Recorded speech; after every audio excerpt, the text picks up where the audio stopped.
Highway की चुड़ैल। Rajiv waste Bengal के एक गांव में रहता था। वो इंजीनियरिंग कर रहा था और सोलो बाइक राइडर भी था।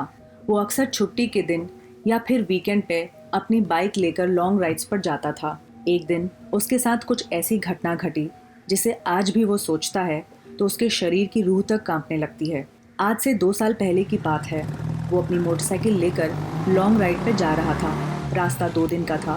उसे रास्ते में बहुत भूख लगी, इसलिए उसने अपनी मोटरसाइकिल को साइड में पार्क किया और पास में एक ढाबे पे जाकर 2 समोसे खा लिए। बाद में उसने अपनी राइडिंग कंटिन्यू कर दी। अचानक रेयर व्यू मिरर पे उसे अपनी रॉयल एनफील्ड की बैक सीट पे एक औरत बैठी दिखाई दी। उसने डर के मारे पलक झपकी। अब वो औरत गायब हो चुकी थी। राजीव को लगा ये उसके मन का वहम होगा, क्योंकि उसकी मोटरसाइकिल के पीछे तो गद्दी ही नहीं है। कुछ समय बाद शाम को उसका पेट बिगड़ने लगा। वो होटल जहाँ उसे रुकना था यहाँ से बहुत दूर था। उसके पास इतना समय भी नहीं था, इसलिए उसने पास में एक सुलभ शौचालय पे, जो हाईवे की रोड के बगल में ही था, अपनी रॉयल एनफील्ड रोकी और वो उस सुलभ शौचालय में चला गया। ये काफ़ी बड़ा और साफ सुथरा था। बगल में चौकीदार का मकान भी था। शायद उसका बिजनेस था ये घरेलू शौचालय। वहाँ अंदर राजीव को पायल की आवाज़ सुनाई देने लगी। उसे ये कुछ अजीब सा लगा। उसी समय वहाँ की लाइट टिमटिमाकर बंद हो गई। अब वो डर के मारे कांपने लगा। उसके शरीर के रोंगटे खड़े हो गए। उसने जोर से आवाज़ लगाई, कौन है जो ये मजाक कर रहा है? बाहर निकल, तुझे छोड़ूंगा नहीं। थोड़ी देर बाद वहाँ सब ठीक हो गया। वो जल्दी से बाहर निकलने की कोशिश कर ही रहा था, लेकिन वॉशरूम का दरवाज़ा नहीं खुला। उसने चौकीदार को आवाज़ लगाई। बाहर से एक महिला की आवाज़ आई, दरवाज़ा खुला है, आप अंदर से थोड़ा धक्का दीजिए। उसने वापस जोर से धक्का दिया तो दरवाजा खुल गया। वो उस महिला को पैसा देकर बाहर निकल ही रहा था कि फिर से उसका पेट खराब होने लगा। उसे वापस उस खतरनाक वॉशरूम में नहीं जाना था, लेकिन उसके पास और कोई चारा भी तो नहीं था। इस बार अंदर जाने पर फिर से लाइट बंद हो गई।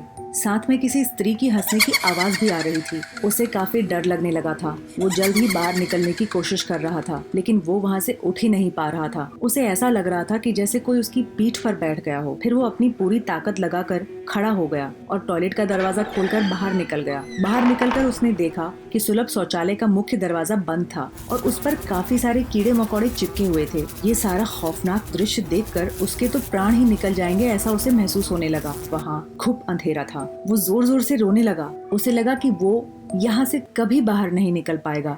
उसी वक्त उसे सामने एक बड़ी बड़ी लाल आंखों वाली, लंबे बालों वाली भयानक औरत खड़ी दिखाई दी। ये वही चौकीदारनी थी। उसे देखकर उसके तो जैसे होश ही उड़ गए। वो तुरंत ही दरवाजे की ओर दौड़ा, लेकिन घबराहट की वजह से उसके पैर फिसल गए और वो नीचे गिर गया। पायल की आवाज के साथ ये भयानक औरत हंसती हुई उसकी तरफ आ रही थी। उसे देखकर उसे लगा कि आज उसकी जिंदगी का आखिरी दिन है। अब वो बचने वाला नहीं था। वो औरत उसके पास आकर बैठ गई और उसे जानवर के जैसे सूंघने लगी। राजीव को अपनी मौत साफ साफ दिख रही थी। फिर वो अपनी सारी हिम्मत लगा के एक आखिरी कोशिश कर जोर लगाकर खड़ा हो गया। मदद के लिए वो जोर जोर से चिल्लाकर दरवाजे पे पैर मारने लगा।